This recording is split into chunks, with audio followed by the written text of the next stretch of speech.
world's writers will walk through those gates. And if you hang around, you get a chance to talk to them.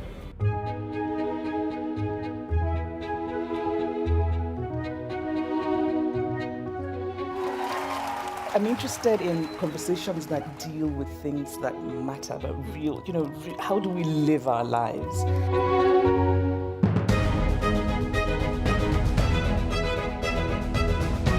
First of all, make climate change personal in your life.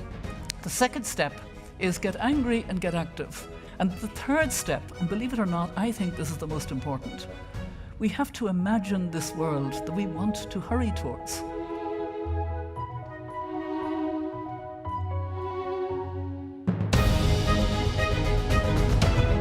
It's about kindness is looking at people as people and not as I voted this, I do this, whatever it is. There are some people we will never get along with, but most of us are a complex mass of different things.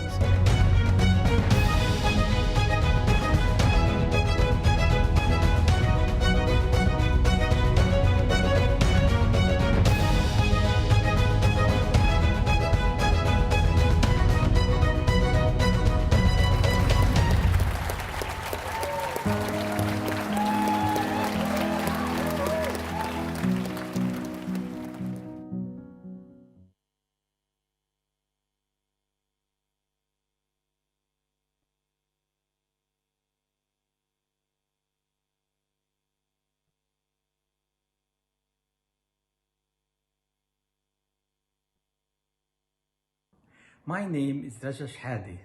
I've been participating in the Edinburgh International Book Festival for many years. The festival has been central to my development as a writer. The thrill I feel as I enter Charlotte Square has never waned. I could always count on excellent programming and stimulating discussions. There has never been a time when such meetings are more important.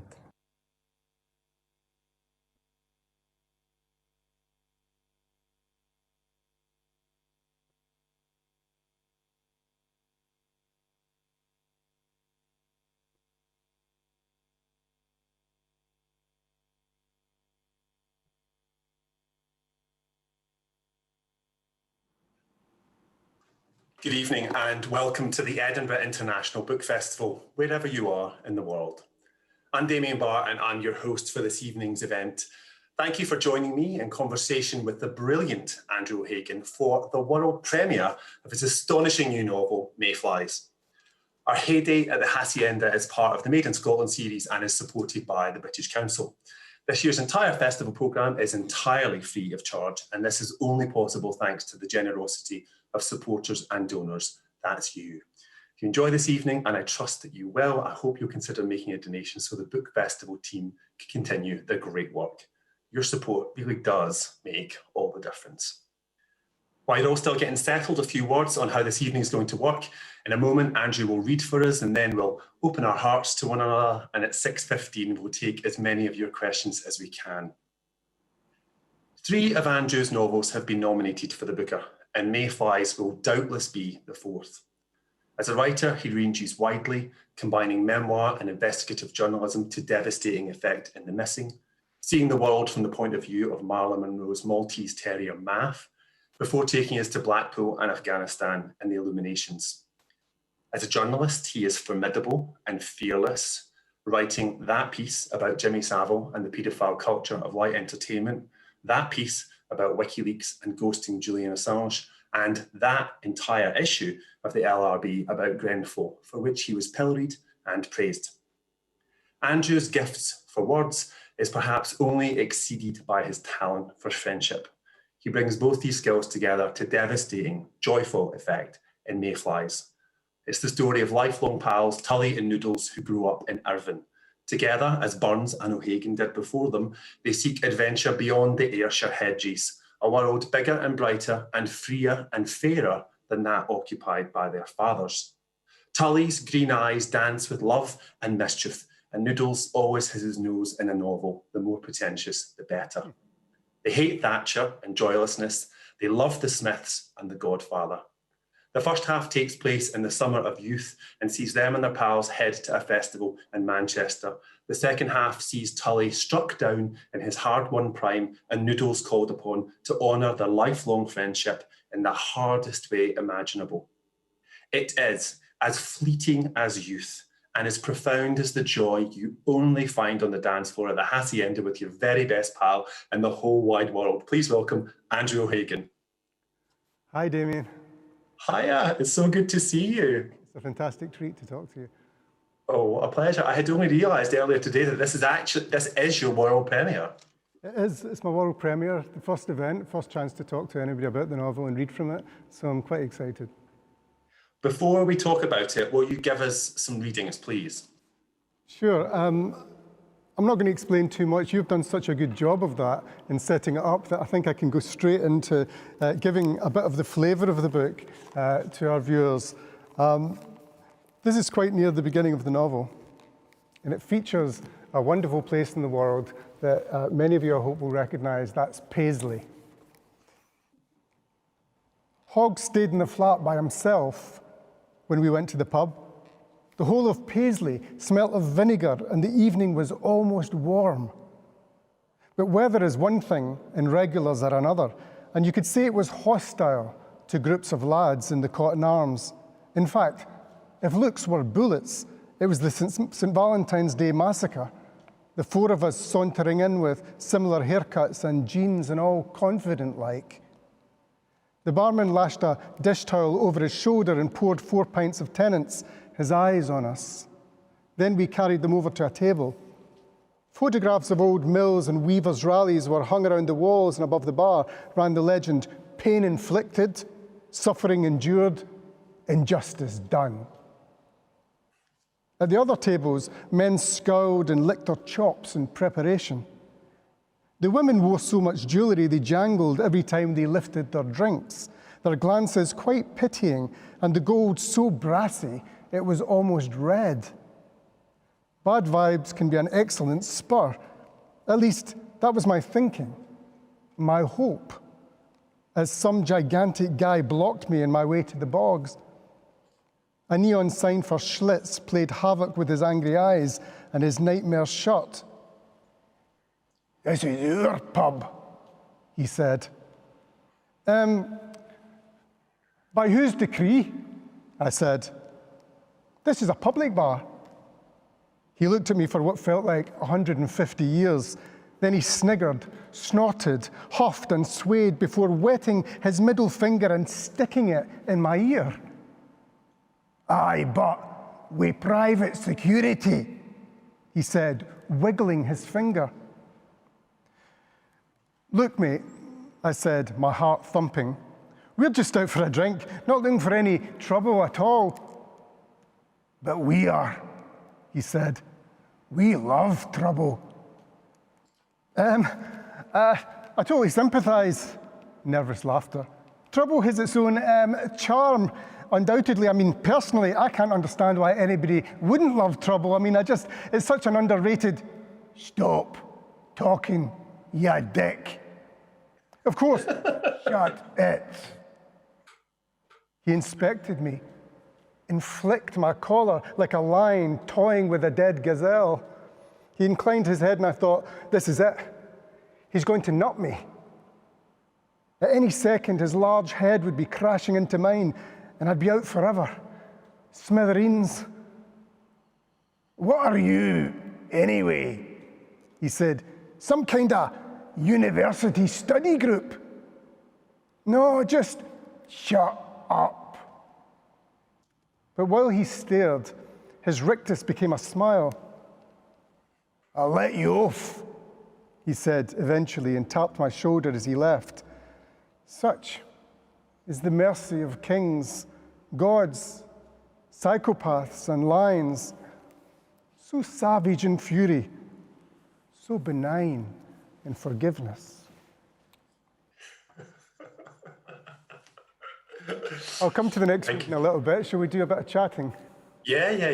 That scene absolutely filled me with dread because I feel like we've all been in that pub. We've all faced that man. We've not done it with quite such elan or style, It's a great scene, and it really captures what the first part of the novel is all about to me, which is the braveness, the foolhardiness of youth, and the great joy that there is in there. And it's a book that's full of those other coming-of-age novels.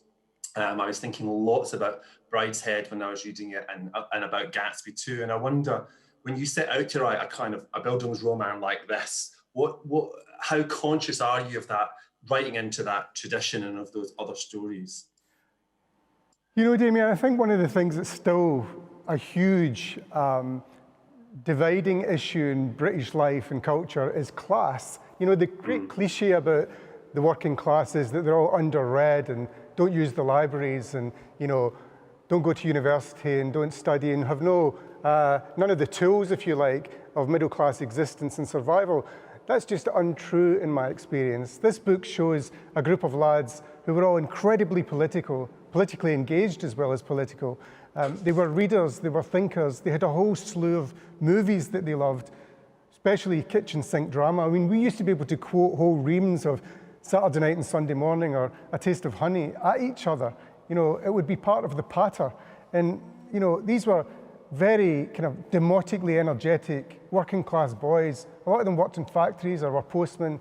Some of them, you know, were among the cleverest people that I've ever met. I mean, I later went into literary life and moved to London and, you know, met some formidably clever people, I admit, but there was something about the natural wisdom and sort of risky intelligence of those boys in a gang, for whom popular culture wasn't a kind of little holiday they took now and again. It was where they lived.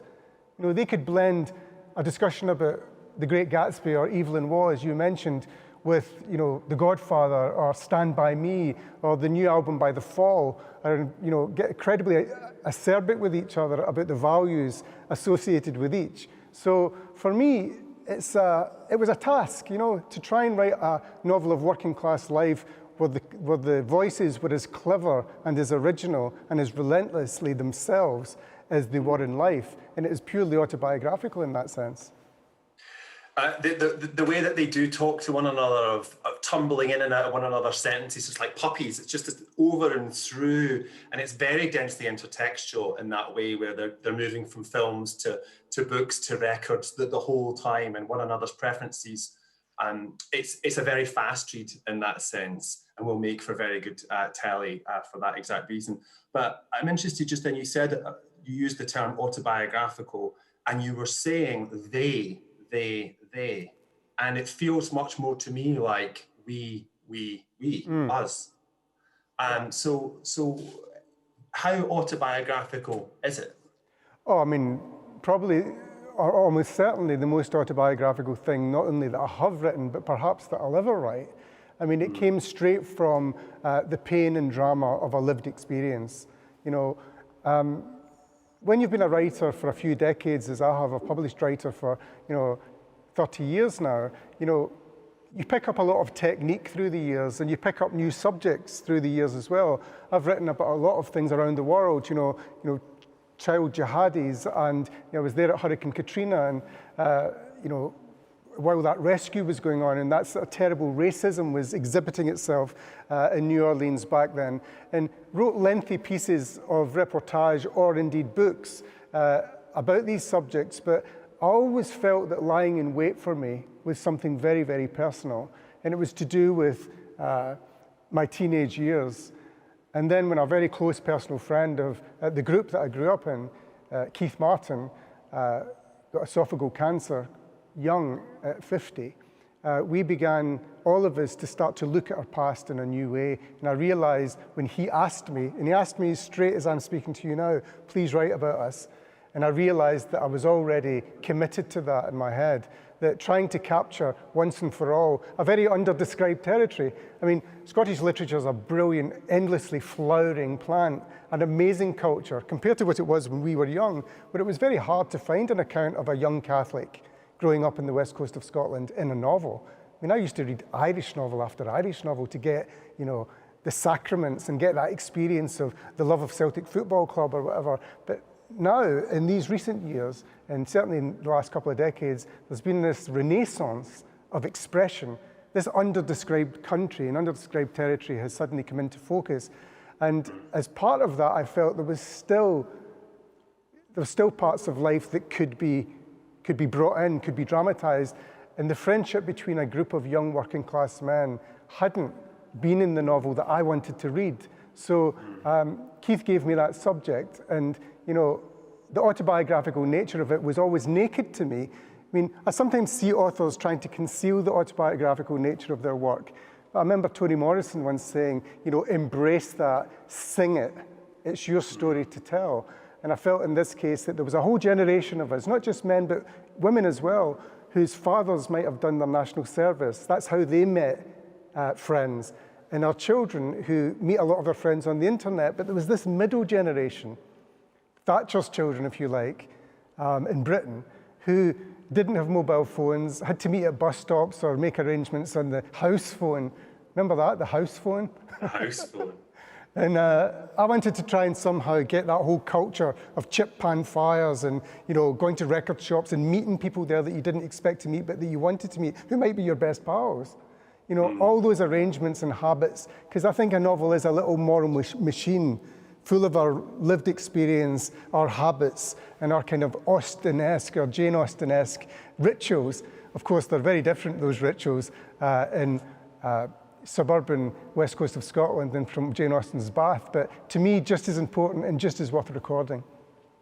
I very much enjoy the scene where Tully, who has a home life, has noodles over for dinner, and it's a scene that I lived many times in my own childhood. Going from a home that's chaotic to a home that's relatively calm and relatively safe, where he goes for dinner with his best pal, and he kind of is adopted, isn't he? By Tully's family. Tell us about that. But there's also that brilliant scene where they're serving up peas, I think, and they're looking up and there's a picture of a child crying on the wall, and they think this is the most Scottish thing imaginable, eating your dinner every night under a picture of a so many of the so-called meals of my childhood, sorry Mum, were presided over by a child in distress. I mean, we were pretty much in distress as well as we tried to wrestle with the Findus crispy pancakes and the Arctic roll. But, the fight was overseen by this popular work of art that was in so many of the houses. In fact, I could honestly say that in the housing estate that I grew up in, every second house at one point had one of those, either a blue-faced lady, remember the blue-faced lady, or a flamenco dancer, or one of those sort of cheap popular art. I love them now, actually. I'd quite happily fill a room. I don't know if anybody living anywhere near me could put up with it. But the most astonishing of all was the crying boy. This really upsetting picture of a child, often dressed as a peasant, kind of Dickensian, sentimental figure with tears rolling down his face. I think there was a version where it was a girl as well, but the one that I certainly stared at far too often for too many hours of my childhood was a crying boy. And sometimes during these, these suppers, these trial by fire suppers where, you couldn't tell what was on the plate. It was a kind of wonderful quiz. What are we actually eating? And nobody, including the person who'd prepared it, knew. You would look up at this crying boy and think, he feels my pain. What T.S. Eliot would have called an objective correlative in the room, that a symbol of all we felt was there, looking at us. There was a lot of comedy in that world. I have to say, writing the book, comedy came naturally, although ultimately there is a tragic centre to this book about loyalty and the future and responsibility among friends, what you owe each other. If you shaped each other and gave birth to each other's character when you were young, what do you owe each other as the years pass? And how does that sense of commitment change? For me, they were deep songs, if you like, at the centre of the book, and I knew that readers would move at their own pace towards them. But along the way, I always knew from the very first draft that there would be comedy, because my friendship with those boys that so informs the book was just a perpetual laughter. And that laughter still exists when I see them today. I laughed out loud when I was reading it, and the line about it, way back in the Gothic mist of time, before Lulu. That just had me in stitches. And then there's a great scene where, I won't spoil it, but it's a classic Glasgow line that I had to translate for my husband. He was like, "What does that mean when you say that about a duck?" And I'm like, "We'll come back to that." Yeah. It's very good. But when he's at that dinner in that house, the father is there, the mother is there. Noodles' own parents are absent. He's kind of divorced from his parents in a way, isn't he? He's on his own. How did that come about? Well, that was one of the technical things in the book. What I wanted to do with that central narrator, Jimmy, who comes to feel so close to Tully and to the rest of the boys, but especially to Tully as those years go on, I wanted to give him a very precise hinterland. Sometimes as a writer, your job is technically to make sure that you don't over-furnish your story. That was actually one of the departures from life. You know, I didn't divorce my parents. My parents had their own divorce to contend with, but I didn't. And I had 3 brothers. I have 3 brothers in life.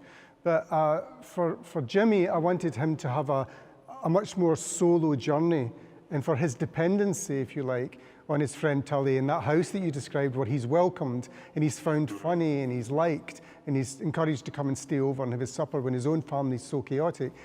Some of that was borrowed from life, but the sense of his parents being absolutely away from him and eventually at a distance was something that was just a sort of technical decision. I wanted Jimmy to be on his own and to need the friendship of Tully, you know, in the way that other people might need their own family. So Jimmy Noodles is kind of on his own. Tully's dad is there, and the relationship. I mean, the very first paragraph of this novel is pitting fathers against sons. It describes fathers watching their sons playing football with an injured look on their faces, and fathers and sons are set against one another.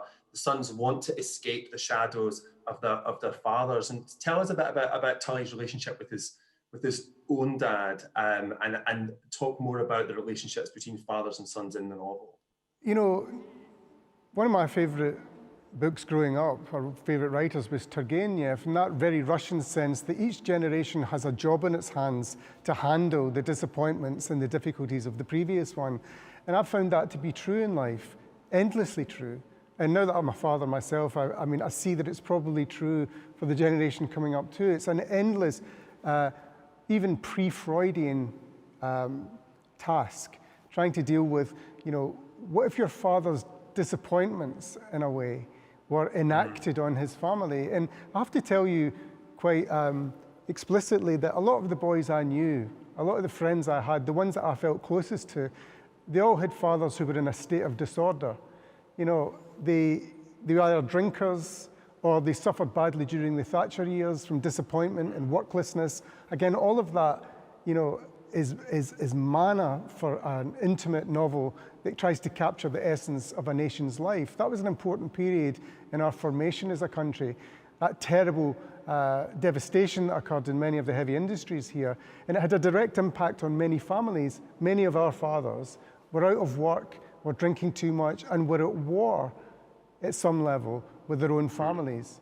You know, we expect to find that in Russian literature. We expect to see that in Tolstoy or Turgenev. We don't expect necessarily to see it in, you know, funny novels set in the west coast of Scotland, you know, depending on the period from the 1980s to now. But it felt utterly familiar and natural to me. We had that in common.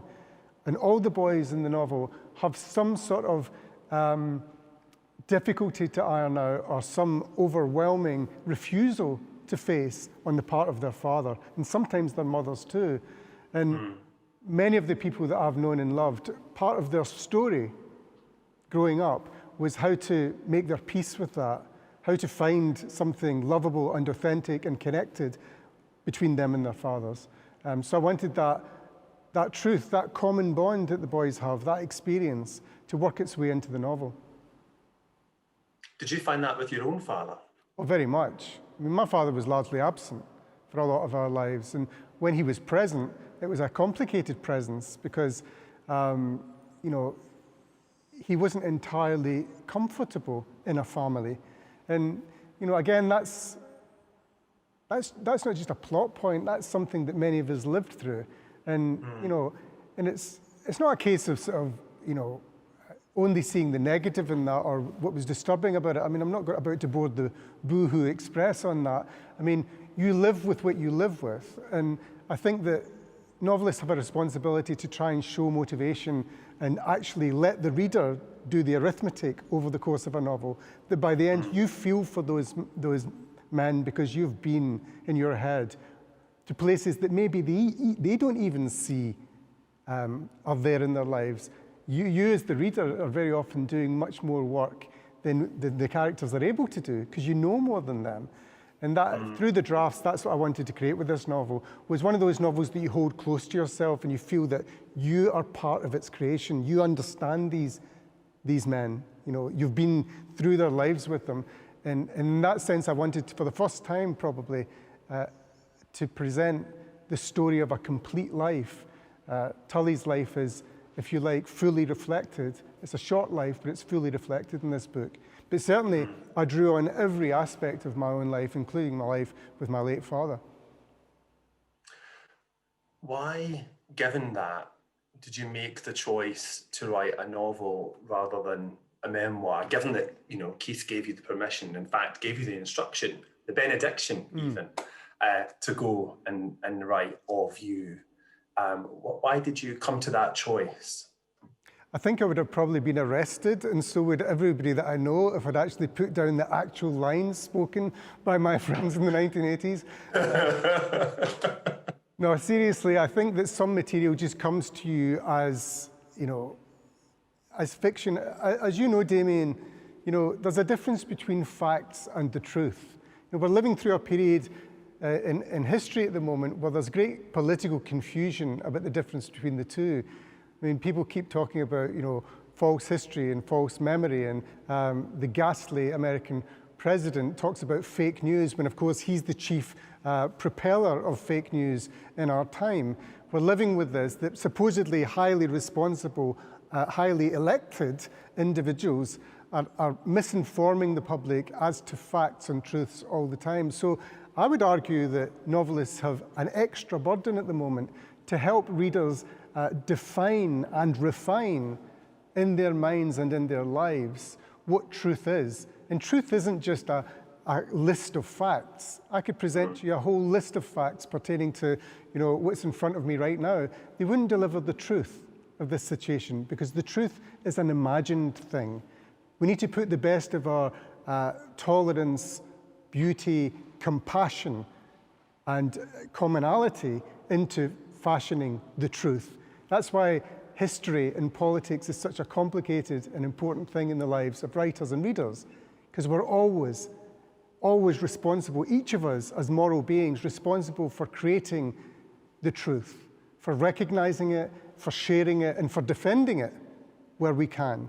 Now, when it comes to something as seemingly straightforward as a piece of writing, you know, from life, as I've already said, it's autobiographical, but even so, it can't just be a list of facts, because what are facts for one person is not necessarily, what's a fact for one person is not necessarily a fact for somebody looking from a different perspective.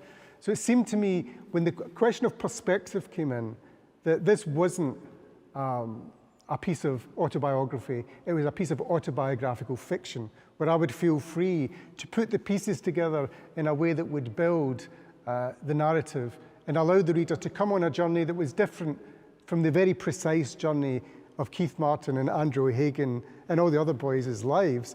I didn't want to compromise the story in a way by making it adhere to facts, many of which weren't relevant to the story. The ultimate journey for Tully is something that's fashioned by the necessities of the story rather than my necessity of sticking to the truth, if you know what I mean.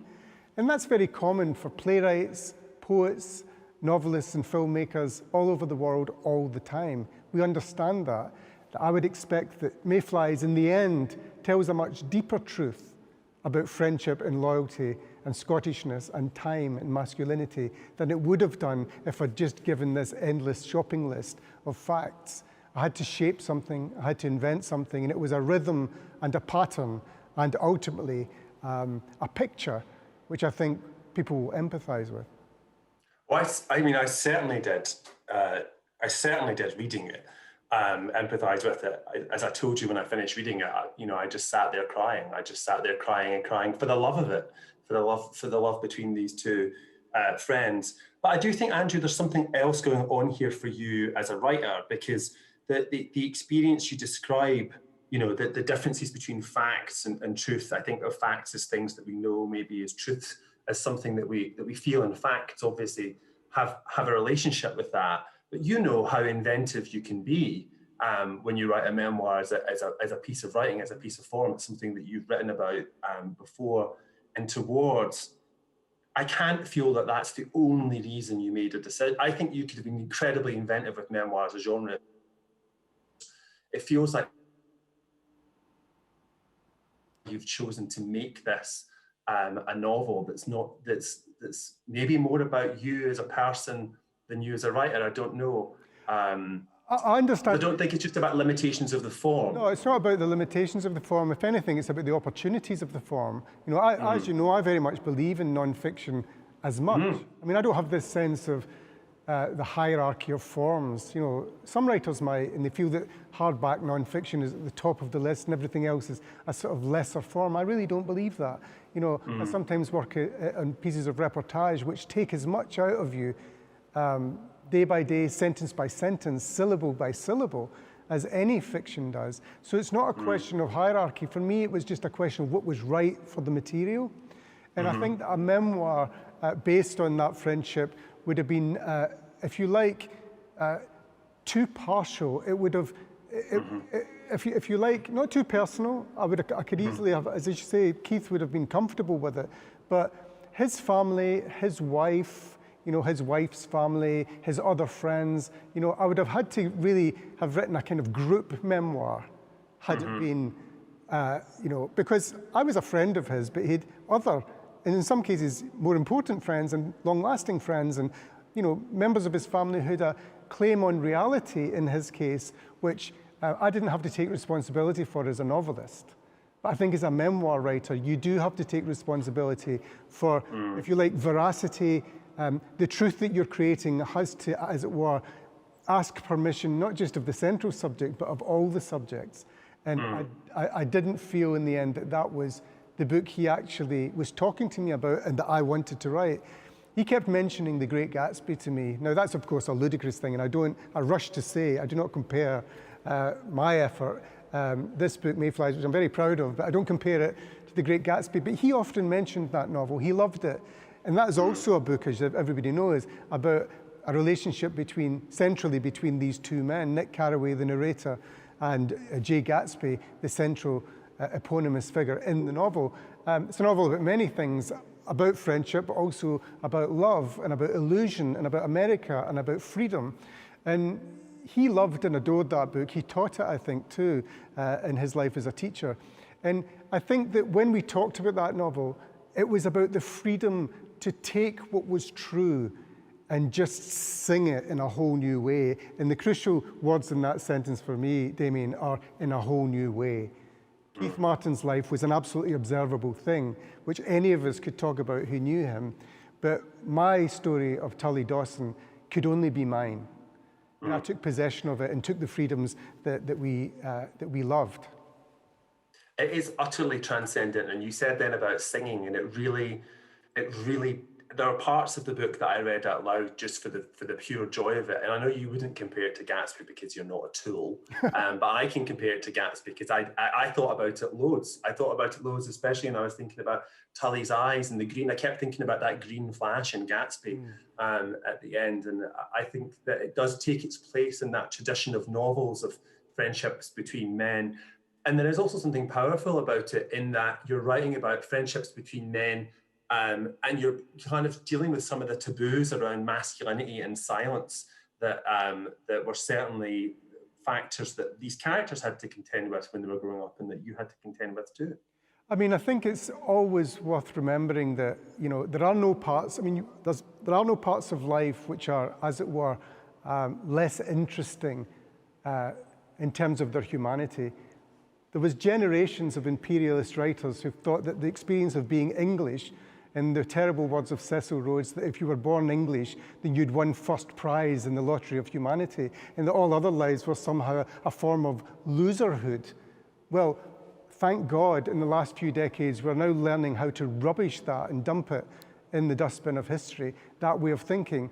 But let's not, in our effort to rubbish that, replace it with another set of prejudices where we're also looking at people's lives being less than others. For example, white, straight men's lives, are they now to be found something for the dustbin of history because they're neither fashionable nor at the top list of our priorities at the moment? No, because that's not how civilized, tolerant, liberal people think.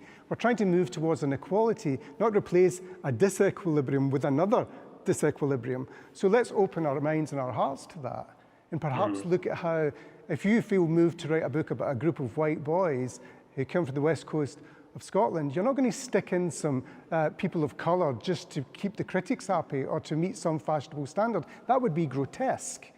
And it would be an insult both, mainly to the people of colour, but also to those other lived lives which work their way into fiction in their own way, and it's in their own way.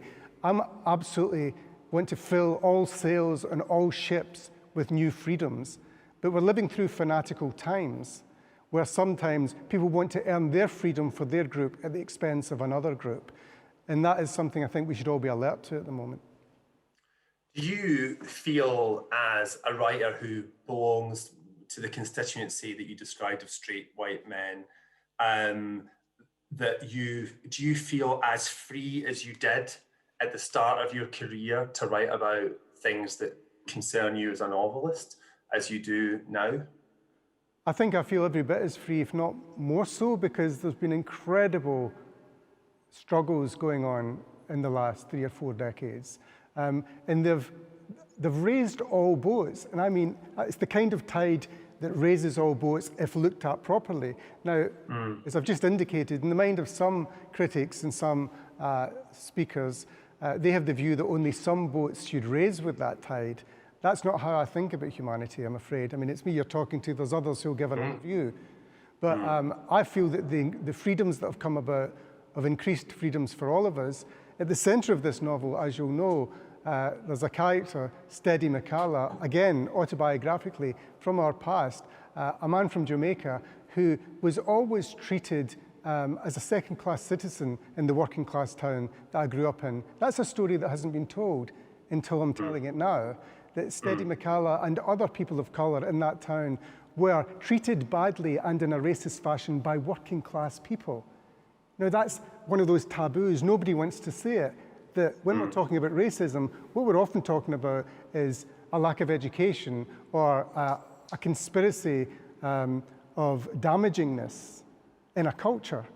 And working class culture was not free of that.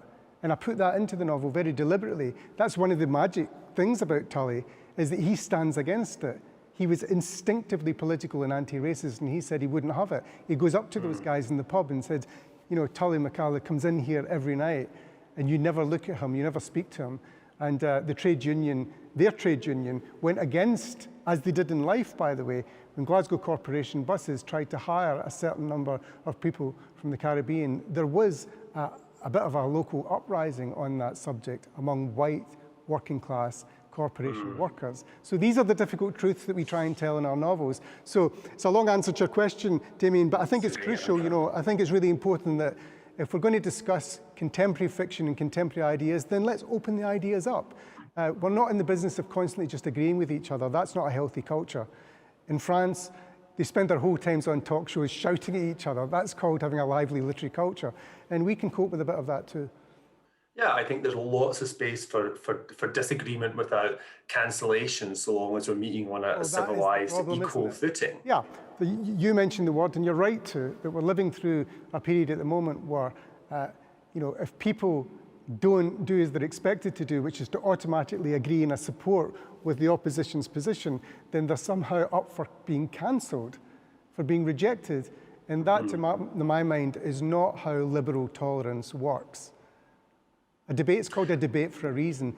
Each can equally and with equal valor and respect give their view. Now, I hate racists. I don't particularly want them in my life. I don't particularly want to debate with them either. But if I have to debate with them, I will listen to what they have to say and try and exhibit the respect that I would expect from them, simply because that is intellectually the standard that we try and work to, isn't it? Cancelling them doesn't help any of us. Well, I mean, I agree with you. I agree with you about that, and I am also very conscious that the ability to listen from a place of safety comes from the privilege that you and I enjoy in the world that we live in. We come from a place of relative privilege, and I think it's interesting balancing that, particularly in terms of class. Like, I was thinking about you earlier, and I was thinking, well, you know, Andrew's got a lovely house in Primrose Hill, and he's always so dapper and dashing. Would I describe him still as a working class novelist? And the answer is yes. You know, this story speaks to me of that kind of truth, and I wonder how you negotiate that. How you negotiate that now in terms of your identity when you go out into the world as a writer in terms of class. It feels very natural to me, to be quite honest. I grew up in a world where, you know, men came in on a Friday night, and women, and what they did was they get washed at the sink, they used as much soap as they could afford, they got a metal comb and dragged it through their hair, they splashed Old Spice about their face, that's the men, some of the women too. But anyway, and they put a suit on, and they put a dark tie on, and they went to the pub. Now, anybody who tries to, as it were, own, you know, the business of caring about wearing a suit or caring about living in a nice house, or my mother was obsessed with living in a nice house. She did live in a nice house. It was a council house. Yeah, you know, mine too. Again, trying to look at this question of rightful ownership means don't cover the working class in this country with cliches, that they're supposed to live in a slum, they're supposed to dress in a shell suit. I won't have it. That wasn't the culture I grew up in. You know, the men that I admired, and they were all brill creamed up, and they were all incredibly, it was part of their culture. You know, that's why we loved the Smiths so much, because they glamorized, you know, working class men.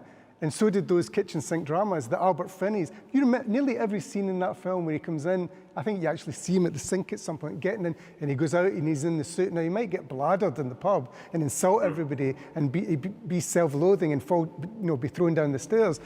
He's wearing quite a nice suit. And he has a culture that we don't want to deny. You know, it's not rich people who know how to dress in this country. I grew up getting all the exemplars were guys in the next street who loved David Bowie or who really, really cared about the Clash.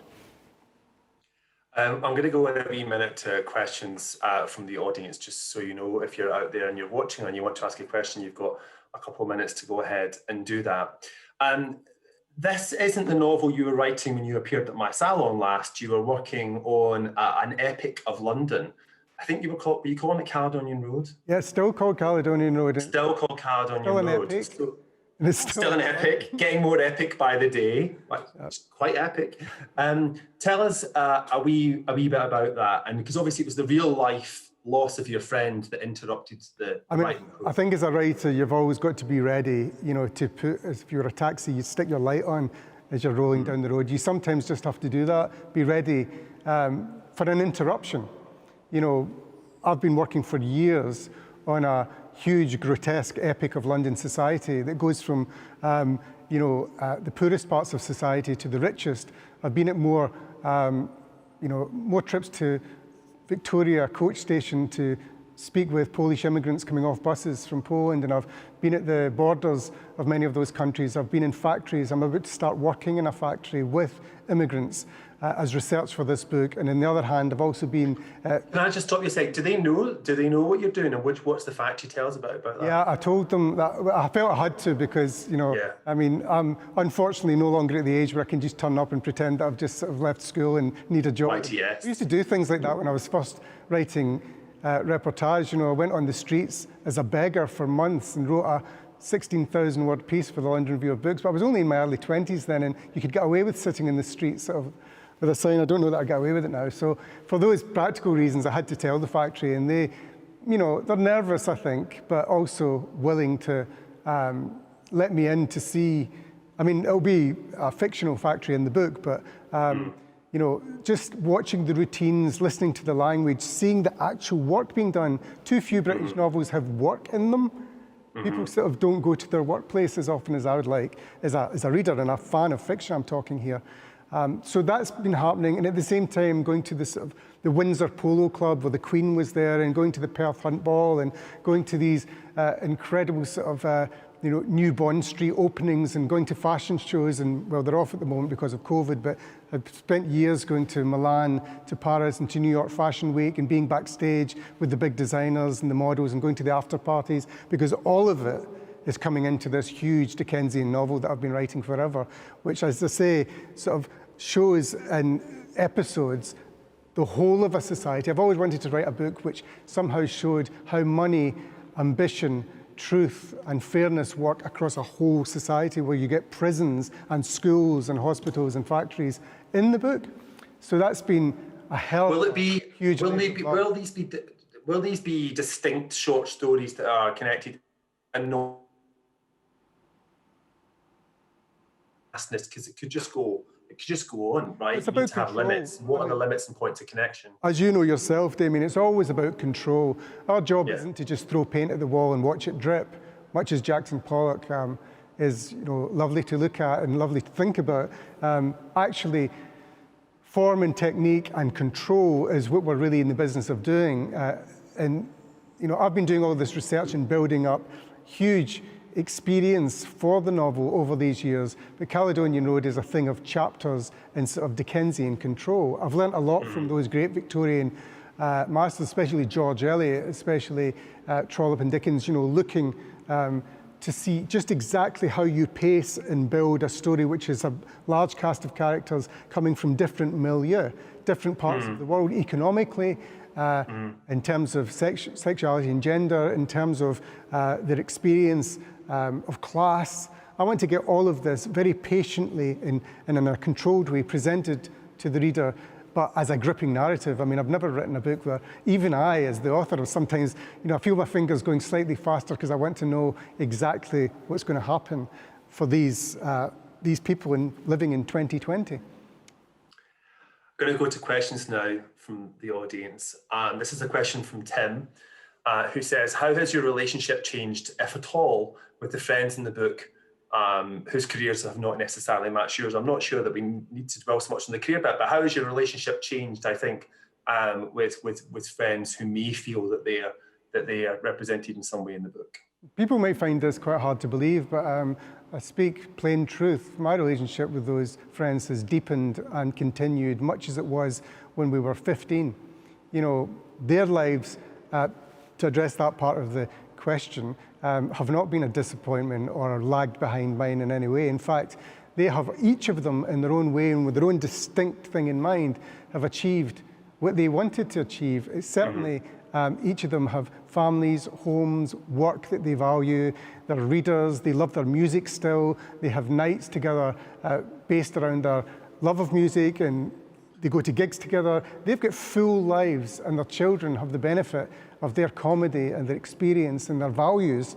It was always about values from the very beginning. I mean, my experience of Thatcherism may have been different from yours, Damien. I'm not sure. We've never really discussed it, but there is a way in which what it taught us was in contradistinction to Thatcher's government, how to cleave and how to join together and find a solidarity based on a set of opposing values.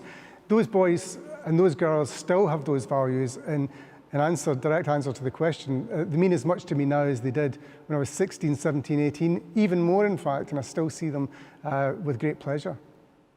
I think that sense of connectedness and collectivism, joining together, is the thing that Thatcher couldn't change, and in fact, the great error in that policy is to think that individuals will never connect with other individuals and only connect, I think, is part of the thrust of this book.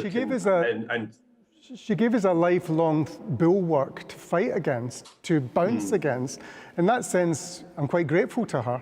I never thought I'd ever use that word in relation to M. Thatcher, but she did in fact give us something to sharpen our tools against that we couldn't, allow to go unchallenged for a whole lifetime. That notion that there was no such thing as society.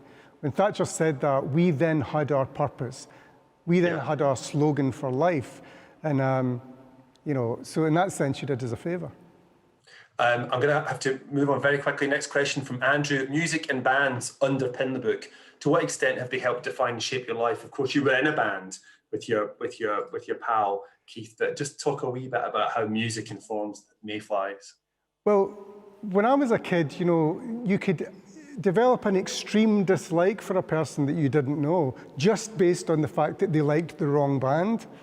I mean, it could be the most beautiful person in your class, male or female, that you were fascinated with in every single way, except unfortunately, they liked the Thompson twins.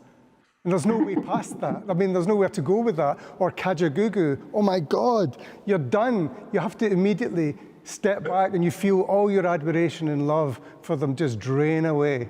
And that, I'm afraid, is a definition from my point of view of the fickleness of youth, but also of the power of music. If you live in a community like that, where your definition of who you are is based on the fact that you and these 5 or 6 or 12 guys all went to the first Jesus and Mary Chain concert ever in Glasgow together. And that's what binds you. And people who don't like the Jesus and Mary Chain or think it's all noise, or the fact that they played for 15 minutes with their backs turned to the audience and it was all feedback is obnoxious, those people don't count to you. They have revealed themselves to be a lower form. You know, it's all ridiculous. And of course, it doesn't express any political or liberal values that are true. It's just teenage prejudice. And I'm afraid if you love music as much as we loved, it was just a high form of prejudice. You know, the band that you were in together, you did actually, what was it called? Was it Big Gun? The Big Gun, well remembered. The Big Gun. You released a single. Yeah. And that single was, what was it called? It was called Heard About Love. The Big Gun, I should tell you, was the name was found by Keith Martin. It's the name of the factory in Saturday Night and Sunday Morning, Alan Sillitoe's novel. Somebody works in, not Arthur Seaton, he works in a bicycle factory, I think, but there's the Big Gun factory is in the town, and that's where we got the name for it. And we were fantastically ordinary as a band. But we did have one single, and you know, I can't claim much credit for anything to do with this band. I just shook a tambourine and tried to look that I wasn't making a mistake. But we had a lovely time, and we were all really young, and we played, you know, quite a number of gigs together. And then there was this great moment where this single that we put out, Andy Crone, who was the bass player in the band, who was a kind of the most organised of us all, I think he managed to get this recording together, might even have paid for it, or everybody did. I certainly didn't. I was at school in Skint.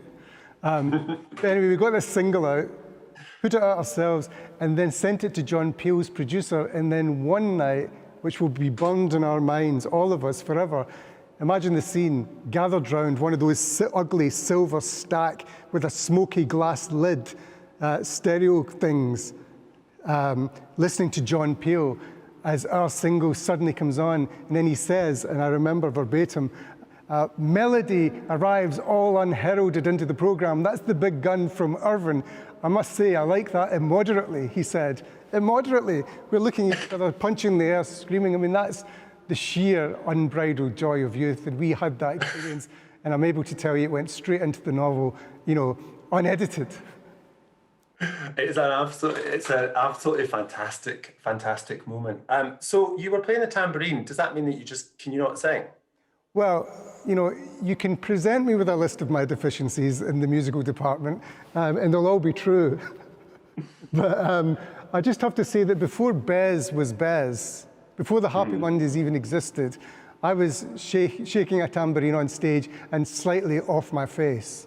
But being off your face in those days meant that you drank 2 pints of snakebite and blackcurrant in a row. Well, we had a great time, and it was kind of totemic youth stuff. But we took it really seriously at the time and loved it.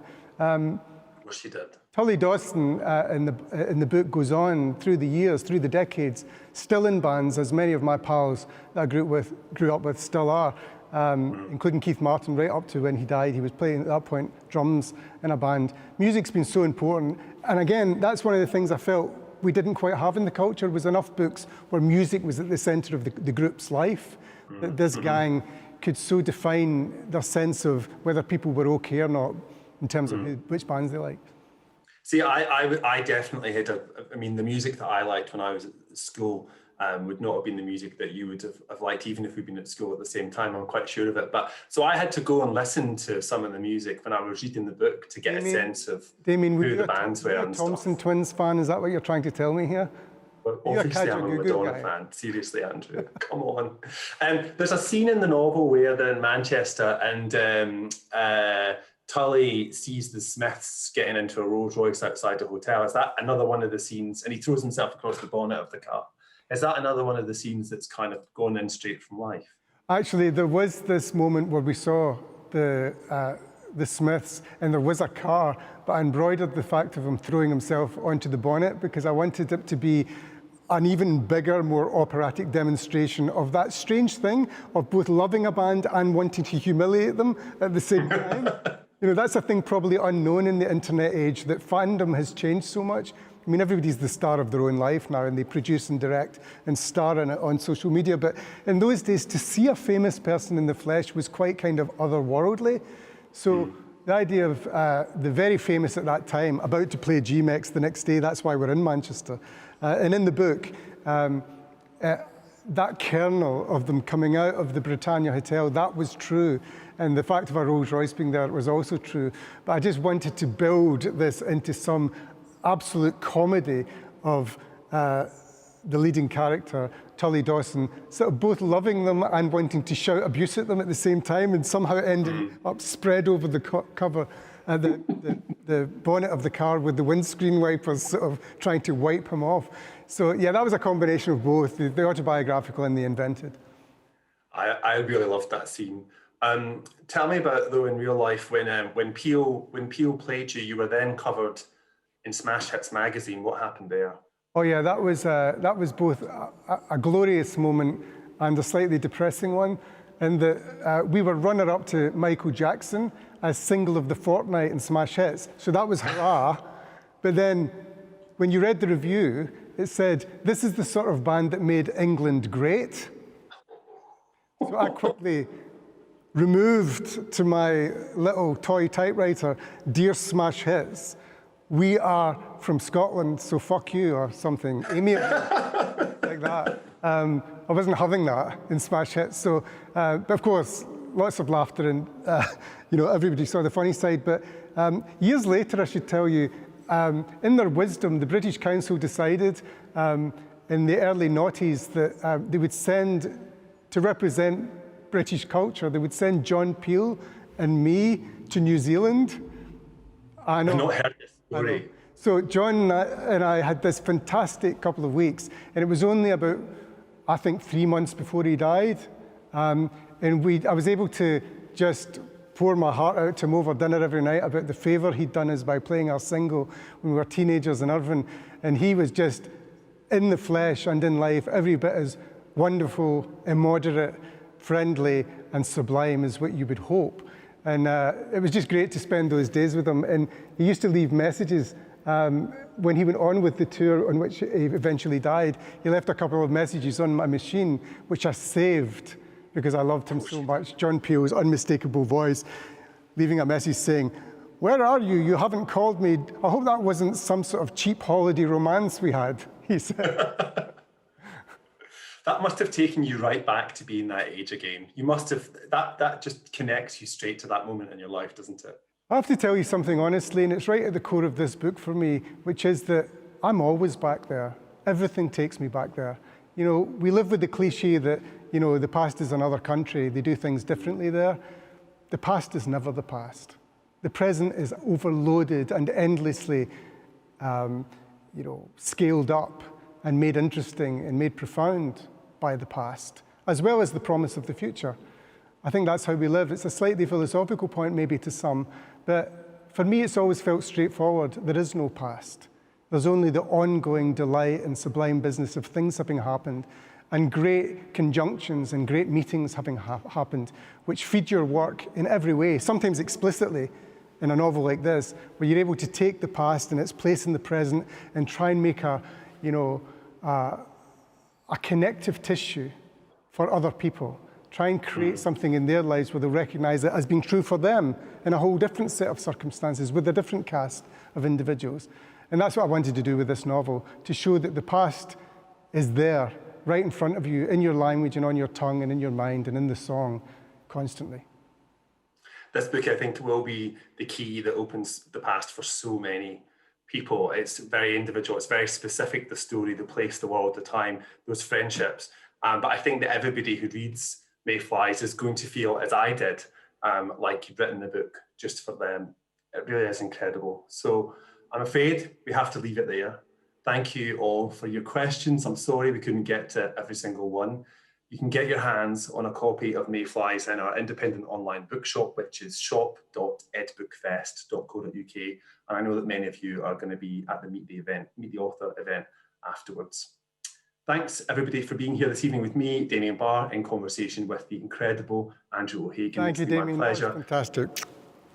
Absolute pleasure. A pleasure. Your world premiere. Indeed. Lovely. Thank you.